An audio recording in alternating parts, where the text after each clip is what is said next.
পুলিশের ভূমিকায় অসন্তোষ, সিপির ইস্তফার দাবিতে ফের পথে নামছেন জুনিয়র চিকিৎসকরা। আজ লালবাজার অভিযান করবেন জুনিয়র চিকিৎসকরা। জুনিয়র ডাক্তারদের অভিযানে যোগ দেবেন সংগ্রামী যৌথ মঞ্চ।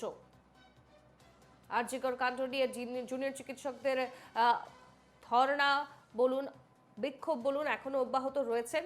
তবুও তার মধ্যে কিন্তু তারা তাদের পরিষেবা দিতে ভুলে যায়নি। পুলিশের ভূমিকায় তারা অসন্তোষ, এমনটাই তারা জানিয়েছেন। এদিকে সিপির ইস্তফার দাবি করেছেন জুনিয়র চিকিৎসকরা, তা নিয়েই পথে নামছেন জুনিয়র চিকিৎসকরা। আজই লালবাজার অভিযান করবেন জুনিয়র চিকিৎসকরা। লালবাজার অভিযানে যোগ দেবেন সংগ্রামী যৌথ মঞ্চ। পুলিশের ভূমিকায় অসন্তোষ জুনিয়র চিকিৎসকরা। এই মুহূর্তে আমাদের সঙ্গে আরজিকর হাসপাতাল থেকে সরাসরি রয়েছেন প্রতিনিধি রক্তিমা।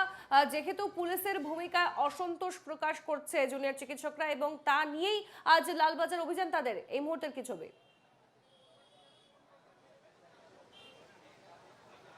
হ্যাঁ দেখো, একদমই আজকে যে লালবাজার অভিযান নিয়ে তাদের একাধিক যে পুলিশকে নিয়ে যে অসন্তোষ রয়েছে, সেই জায়গা থেকে আজকে লালবাজার অভিযান।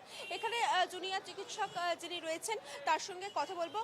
সৌম্য, মূলত তোমাদের কি কি অভিযোগ রয়েছে এবং একই সঙ্গে কি কি দাবি থাকছে আজকের মিছিলকে কেন্দ্র করে?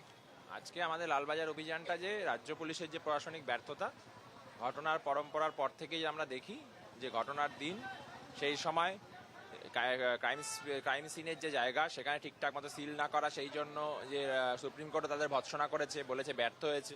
14 তারিখ ঘটনা, তারা 14 তারিখে যে ভ্যান্ডালিজম হয়েছে সেটা আটকা তারা ব্যর্থ হয়েছে। এই জন্য আমরা সিপির পদত্যাগ অর্থাৎ বিনীত গোয়েলের পদত্যাগ দাবি করে আজকে আমরা লালবাজার অভিযানে ডাক দিয়েছি।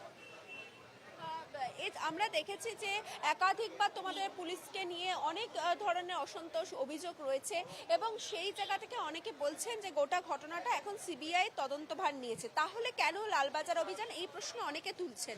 আমাদের তো 5টা দাবি, তার মধ্যে একটা অন্যতম দাবি হচ্ছে সিপির পদত্যাগ। কারণ সিবিআই এর হাতে যেমন গেছে, এটা মূল দাবি আমাদের, কিন্তু তার সাথে সাথে যে রাজ্য পুলিশের যে ব্যর্থতা, ঘটনা পরম্পরা যে দেখি, সেই ব্যর্থতাকে স্বীকার করতে হবে। যে এই যে এভিডেন্স ট্যাম্পারিং এর চেষ্টা যে হয়েছে, আজকে যে ঠিকঠাক করে সিল হয়নি ক্রাইম স্পেস, তাহলে সেই জায়গাটা তো তাদের দায়িত্ব নিতে হবে। তাহলে সেই দায়িত্ব নিয়ে 14 তারিখের আক্রমণ পদ্ধতিতে ব্যর্থ হয়েছে, সেই দায়িত্ব নিয়ে তাদেরকে পদত্যাগ করতে হবে। তোমাদের কালকে কি পেন ডাউন কর্মসূচি থাকছে? তাহলে ওটা আপাতত স্থগিত হয়েছে। কি কি তাহলে তোমাদের কর্মসূচি থাকছে? আর আগামী 4 তারিখ সব থেকে বড় কর্মসূচি, বিচার পেতে আলোর পথে। রাত্রি 9টায়, ঠিক 9টায় সবাই লাইট বন্ধ করুন বাড়ির, এবং রাস্তায় নামুন, মানববন্ধন করুন এবং ক্যান্ডেল লাইট হাতে নিয়ে মানববন্ধন করুন। ইতিমধ্যে যৌথ সংগ্রামী মঞ্চ জানিয়েছে যে তোমাদের সঙ্গে তারা থাকছেন আজকের মিছিলে। আর কারা কারা তোমাদের সঙ্গে ইতিমধ্যেই থাকার জন্য বার্তা দিয়েছে?